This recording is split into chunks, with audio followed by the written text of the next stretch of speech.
I'd like to congratulate and thank you for this opportunity. I'd like to congratulate you because I think it's a very important and timely topic. And the fact that we're talking about this interface between education and technology makes it all the more relevant in the time of COVID-19, where normal interactions have been disrupted.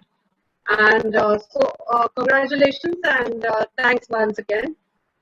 Having said that, I also want to have, add a caveat here that I'm not speaking from a country perspective of either India or Afghanistan, the country I work in, but I'm trying to take a more regional perspective, given the topic is on education and technology in post-COVID South Asia. So I would actually have a more of a regional perspective on this subject. Briefly to talk about the fourth industrial revolution, as you have rightly pointed out, and the challenge we are facing in times of this pandemic, is to highlight the fact that this has been very disruptive. As we know, the Internet of Things, that is the smart technology, the artificial intelligence, the big data itself has been disruptive in not many ways. But COVID-19 has propelled the situation in such a way that we have moved beyond a normal mode of interactions and beyond the conventional ways into very unconventional ways of interaction, of doing things. And that makes it more important when we're talking about education in South Asia. Now, if you look at the scenario about state of literacy in South Asia, it's not a very optimistic picture, and we do have challenges. And at this point, when we don't have those basic levels of literacy, you also have this digital transformation which is occurring in the educational sphere, wherein many are got onto the computers and through the Zoom and video conferencing are able to access worldwide universities. So herein, I guess there is a challenge and an opportunity for.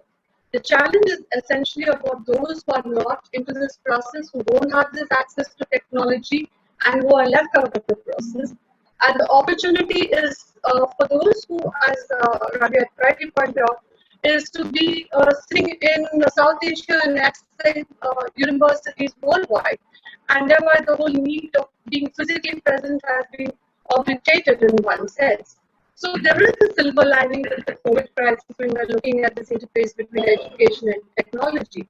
And that's more in sense of understanding that this COVID pandemic situation itself has led to a kind of break or disruptive mechanisms which have been missing in the long term. So if you're looking at COVID as something which is like a silver lining in the present bleak scenario, it's a way of looking at experimenting with technology, and that I think is an opportunity for South Asia.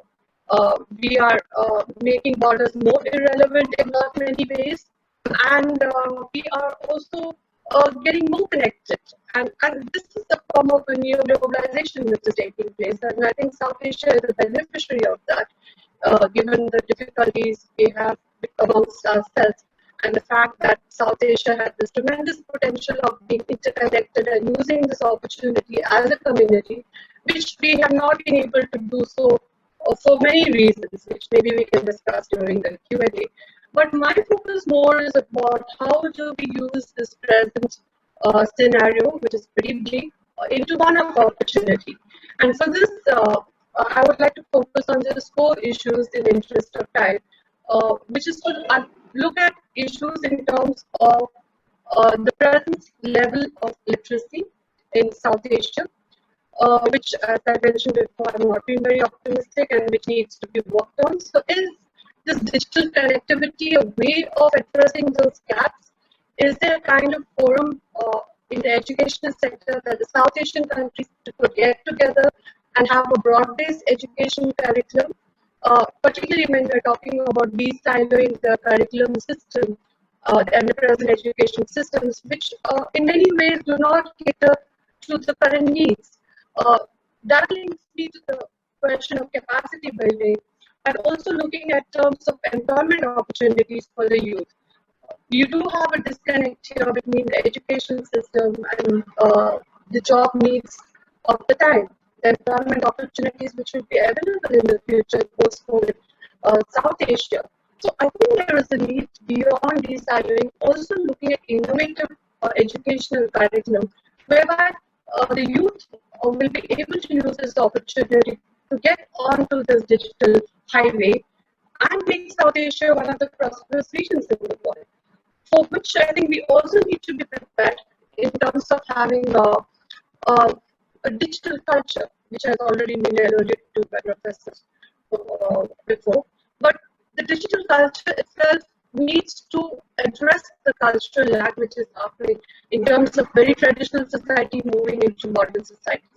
We've seen in most of the South Asian cities, we have this disconnect between those who have access and who do not have access. Then we also have the disconnect between the urban and the rural populace, and that needs to be bridged because in this whole digital transformation and opportunity it provides, there might be a significant section of the population who is just being left out, and that leads to governance issues. And for this, we need leadership. We need innovative leadership and decision makers who understand the use and the need to build on this technology in this crisis, in this space which has been provided, to build on a different society, a different kind of curriculum, a different kind of understanding, and being able to address to the needs of the future. So without getting into more details, I think I'd just like to highlight these issues, but also talk about regional platforms. We have talked about SAC and we have talked enough about SAC, but we don't see much happening in SAC. But SAC itself could have been a useful platform, or could be. It still has the potential. But beyond SAC, I think there's a need for South Asian countries to come together in some kind of educational platform, which is more digitalized and more connected, and bring together the thought leadership of South Asia to look at South Asia as a region and take it to the place it should be. And that I think needs to be elaborated and talked about much more, and maybe more research needs to be gone to be into than just looking at establishing universities like the South Asian University or the South Asian think tank. I think we need to get on a different platform now and look a little bit into the future. And before I end, I'd just like to quote Alvin Toffler and this book, which is on the future. He says that the illiterate of the 21st century will not be those who cannot read and write, but those who cannot learn, unlearn, and relearn. So I think with that, I'd like to stop since we're running out of time, and I'll take more Q&A as they come. Thank you. Thanks for this opportunity, Dr.